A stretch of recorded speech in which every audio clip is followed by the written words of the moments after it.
જય શ્રી કૃષ્ણ વિદ્યાર્થી મિત્રો, કેમ છો બધા? મજામાં છો ને? સાર્થક વિદ્યા મંદિરની યુટ્યુબ ચેનલની અંદર આપ સૌ વિદ્યાર્થીઓનું હાર્દિક સ્વાગત છે। અગાઉના વિડીયોની અંદર આપણે અપંગના ઓજસ પાઠ છે એનો લેખક પરિચય મેળવ્યો।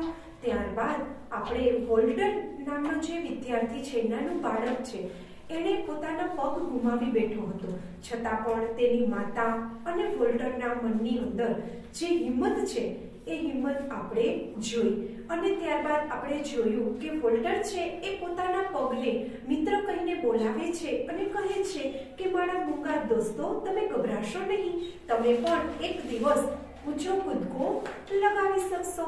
આમ પોતાની માતા અને વોલ્ટર છે એ ખૂબ જ આત્મવિશ્વાસ સાથે કસરત કરે છે અને વોલ્ટરની માતા છે એ તેને વારંવાર આત્મવિશ્વાસ આપતી રહે છે।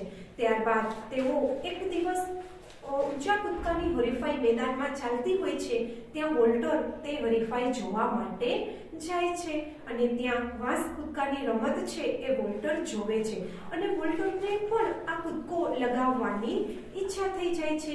ત્યાં સુધી આપણે આગળના વિડીયોની અંદર સમજૂતી મેળવી હતી। હવે આજના વિડીયોની અંદર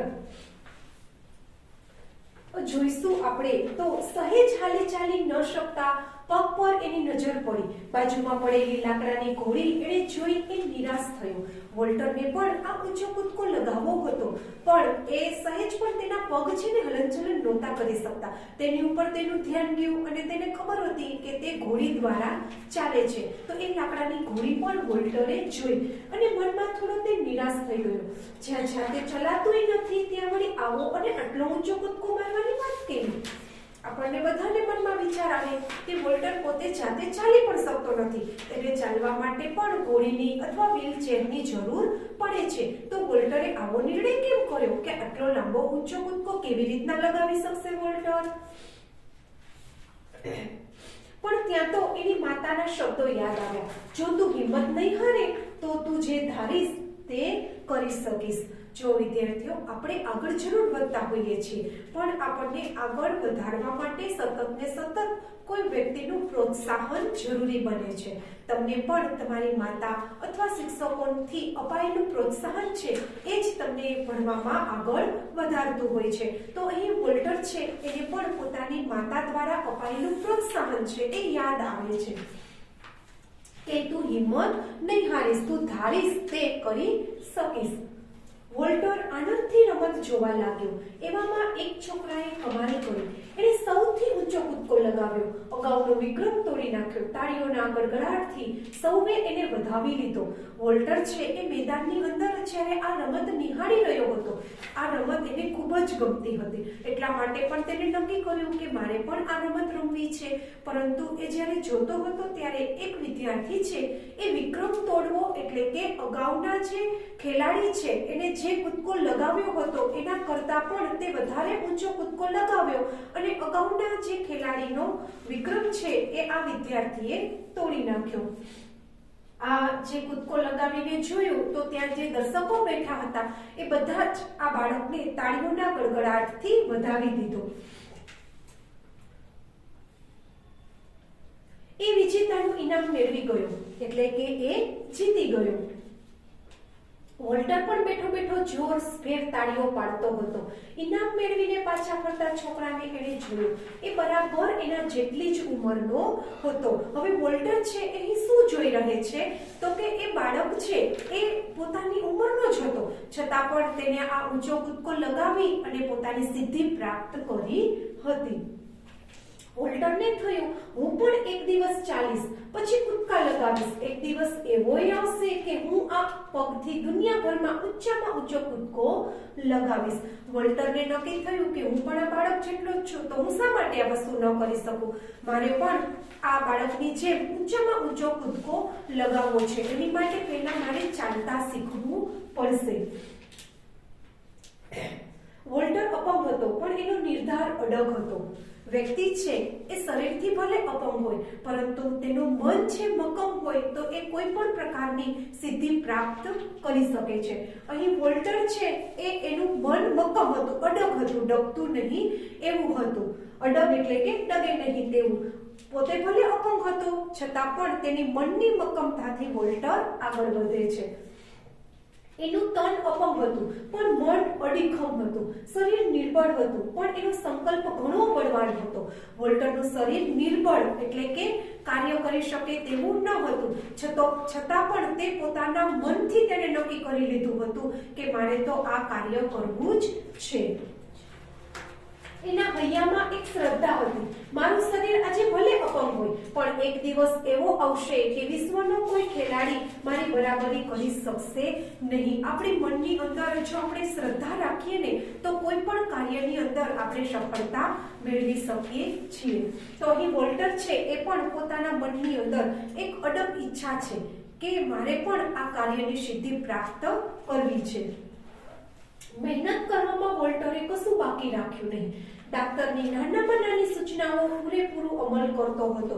જો માત્ર મનની અંદર નક્કી કરી નાખવાથી કંઈ કાર્ય થતું નથી, તેની માટે આપણે અથાગ પ્રયત્નો કરવા પડે છે. તો અહીં વોલ્ટર છે એ પોતાના ડાક્ટરની નાનામાં નાની સૂચનાઓનું પાલન કરતો હતો. એ ધીરે ધીરે કમર સુધીના કેલિપર્સ પહેરી અને ચાલવાનો પ્રયત્ન કરવા લાગ્યો. પછી એને કમરમાંથી પટ્ટો કાઢી નાખ્યો. એ કમર સુધીનો પટ્ટો છે કે જે વોલ્ટરને ચાલવા માટે મદદ કરે છે. તો એને ધીરે ધીરે પહેલા એ પહેરી અને એ ચાલતો હતો. ત્યારબાદ એને શું કર્યું કે એને કાઢી નાખ્યું અને તેની વગર તે ચાલવાના પ્રયત્નો કરવા લાગ્યો. છેલ્લે તો પગના પંજા માટે જ કેલિપર્સનો ઉપયોગ કરવો પડતો. કેલિપર્સ એટલે કે ચાલવા માટે એવી સ્ટીલની પટ્ટી હોય કે જેનાથી પગ છે એ સીધો વ્યક્તિ મૂકી શકે. તો એ સ્ટેન્ડ જેવું આવે છે જે પગમાં ફિટ કરી અને અપંગ વ્યક્તિઓ છે એ ચાલવા માટે તેનો પ્રયોગ કરતા હોય છે. તો પહેલા વોલ્ટર પગ કમર સુધી અને પગ સુધી કરતો હતો. ત્યારબાદ તેને માત્ર પગના પંજા સુધી જ આ કેલિપર્સનો ઉપયોગ કરવાની જરૂર પડી. ધીરે ધીરે સ્નાયુઓ મજબૂત થતા એ કસાયની સહાય વગર ચાલવા લાગ્યો. તેના સ્નાયુઓ છે એ ફરી પાછા કાર્યરત કરવા લાગ્યા અને મજબૂત બન્યા. તે કસાયની ઉપયોગ એટલે કે કોઈ પણ વસ્તુનો ઉપયોગ કર્યા વગર તે ચાલવાના પ્રયત્નો કરવા લાગ્યો. એની માતાએ રોપેલી શ્રદ્ધા સાકાર બનવા માંડી. એની માતાએ છે તેના મન ઉપર જે શ્રદ્ધાના બીજ રોપ્યા હતા, એ વોલ્ટર છે એ પોતાના પ્રયત્નોનું પાણી પાઈ અને એ બીજને આગળ મોટા વૃક્ષ બનવા માટે તે અથાગ પ્રયત્નો કરવા લાગ્યો. એકાએક અદ્ભુત સિદ્ધિ મેળવી.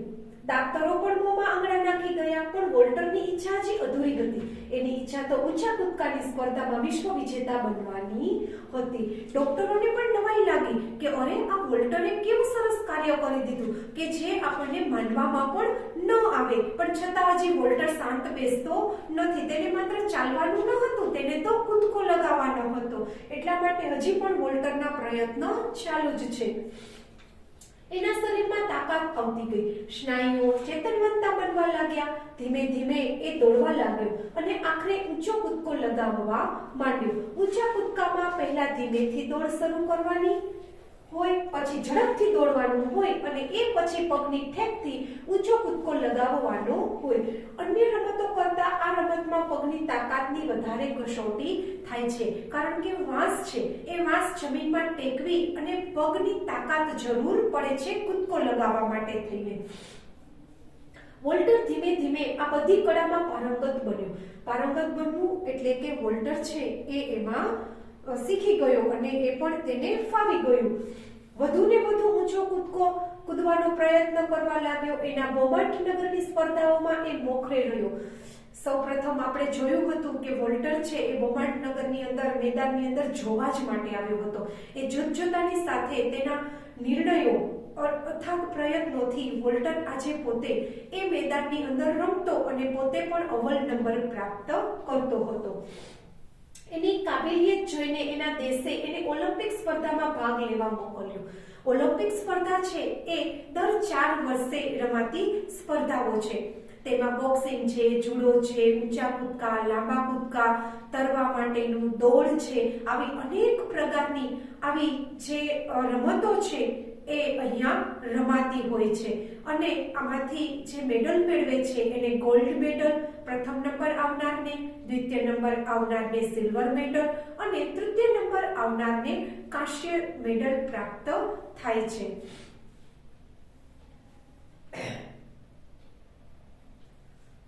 ઓલિમ્પિક એટલે જગતનો સૌથી મોટો રમતોત્સવ. આમાં ઠેર ઠેરથી ખેલાડીઓ આવે અને ઓલિમ્પિકમાં વિજય મેળવવો તે ખેલાડીના જીવનની સૌથી મોટી ઈચ્છા હોય છે. અહીં વિશ્વભરમાંથી અનેક ખેલાડીઓ આવતા હોય છે અને એ ખેલાડીઓ છે એ પોતે પણ આ ઓલિમ્પિકમાં ભાગ લેતા હોય છે. આપણે હમણાં જ થોડા સમયની અંદર આપણને ખબર હોય તો બરછી ફેંકની અંદર આપણો પણ નીરજ નામનો જે વ્યક્તિ છે એને ગોલ્ડ મેડલ જીતી અને આપણા દેશનું નામ રોશન કર્યું હતું. તો આમ ઓલિમ્પિક રમત છે એ વિશ્વના અનેક દેશોમાંથી ખેલાડીઓ આવતા હોય છે અને તેની વચ્ચે સ્પર્ધા યોજાતી હોય છે. ઊંચા કૂદકાની સ્પર્ધા માટે વોલ્ટર મેદાન પર આવ્યો. 2 મીટર અને 5 સેન્ટીમીટરની ઊંચાઈ ધરાવતો વોલ્ટર જેટલો ઊંચો એનો કોઈ હરીફ ન હતો. જગતના ચુનંદા હરીફો એની સામે ખડા હતા. વોલ્ટર તો સિદ્ધાંત હતો કે કદીએ હતાશ થઈને કામ છોડવું નહીં, કામ પાર પાડીને જ અટકવું. વોલ્ટરે કસાય સાધનની સહાય વિના દોડી અને ઊંચો કૂદકો લગાવ્યો હતો. પરિણામ જાહેર થયું. વોલ્ટર ડેવિસ પ્રથમ આવ્યો. એટલું તો ઠીક, પણ એને 2 મીટર અને 4 સેન્ટીમીટર જેટલો ઊંચો કૂદકો લગાવીને ઓલિમ્પિક સ્પર્ધામાં નવો વિક્રમ સ્થાપ્યો હતો. આ 15મી ઓલિમ્પિક સ્પર્ધાના પહેલા જ દિવસે પ્રથમ ઓલિમ્પિક વિક્રમ સ્થાપનાર વોલ્ટર ડેવિસ બન્યો. એને સુવર્ણ ચંદ્રક મળ્યો. તાળીઓના ગડગડાટથી વાતાવરણ ભરાઈ ગયું. વોલ્ટર સીધી રમતની દુનિયામાં માન પામી. એનો પુરુષાર્થ લોકોના દિલમાં આદર પામ્યો. આ સિદ્ધિ પછી પણ વોલ્ટર ડેવિસે આનાથી પણ ઊંચો કૂદકો લગાવ્યા. એક બિનસત્તાવાર સ્પર્ધામાં તો તેણે 2 મીટર અને 13.5 સેન્ટીમીટરનો ઊંચો કૂદકો તેણે લગાવ્યો. તમે વિચાર કરો કે જે બાળક અપંગ હતો એ અપંગ બાળક પણ કોઈ પણ વસ્તુની સહાય લીધા વગર તેને આટલો મોટો ઊંચો કૂદકો લગાવીને પણ તેણે પોતાનો વિશ્વ વિક્રમ સ્થાપ્યો. વોલ્ટર જીવન અને રમતના મેદાનનો સાચો વિજેતા બન્યો. અહીં રમતના મેદાનનો તો બન્યો, પણ અહીંયા શબ્દ પ્રયોજવામાં આવ્યો છે કે જીવન.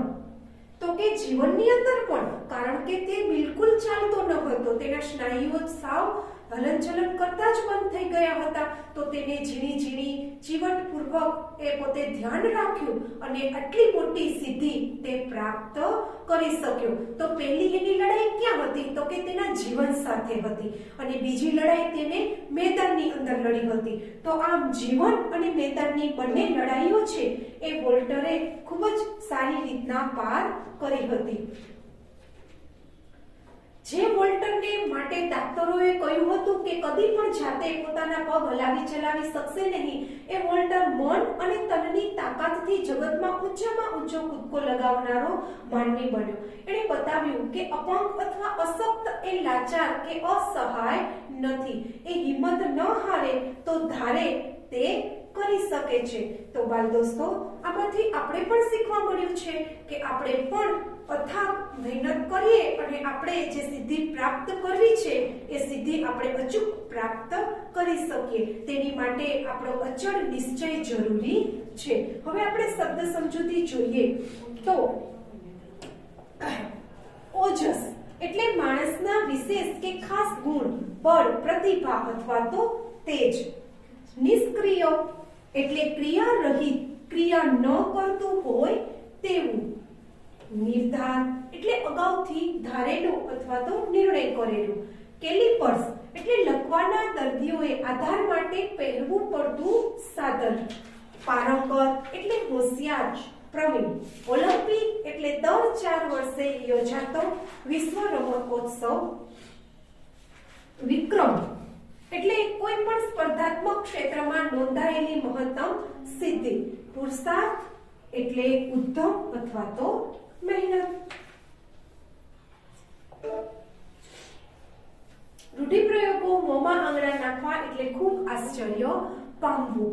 અહીં રૂઢિપ્રયોગ ડોક્ટરો માટે છે કે ડોક્ટરો છે એ મોંમાં આંગળા નાખી ગયા વોલ્ટરની સિદ્ધિ જોઈને. એટલા માટે આ રૂઢિપ્રયોગ છે એ પ્રયોજવામાં આવેલો છે. હવે જોડાક્ષર વાળા શબ્દોમાં જોડાક્ષર પૂર્વે ઈ અથવા ઉ તો એને હસ્વ કહેવામાં આવે છે. અહીં આપણે જોઈએ તો અહીંયા નિષ્ક્રિય છે તો આ છે એને હસ્વ કહેવાય છે. અહીં સિદ્ધિ છે, અહીં ઓલિમ્પિકમાં પણ બધા જ શબ્દો પાછળ હસ્વ લગાવવામાં આવ્યું છે. અહીંયા વિશ્વ વિક્રમ છે તેમાં પણ અહીંયા ઉ છે તો અહીંયા નાનો ઉ છે પણ હસ્વ ઉ કહેવાય. અહીંયા જુસ્સો છે એ પણ હસ્વ ઉનો છે. તો આમ આપણે આ પાઠ છે એ અહીં સમજ્યો. હવે આજનું તમારું હોમવર્ક છે કે આ શબ્દ સમજૂતી છે એ તમારે પાઠ્યપુસ્તકમાંથી જોઈ અને ગુજરાતીની પાકી બુકની અંદર લખવાની છે. અને તમારે પણ પ્રયત્ન વોલ્ટરની જેમ કરવાના છે કે આપણે પણ આગળ આવીએ.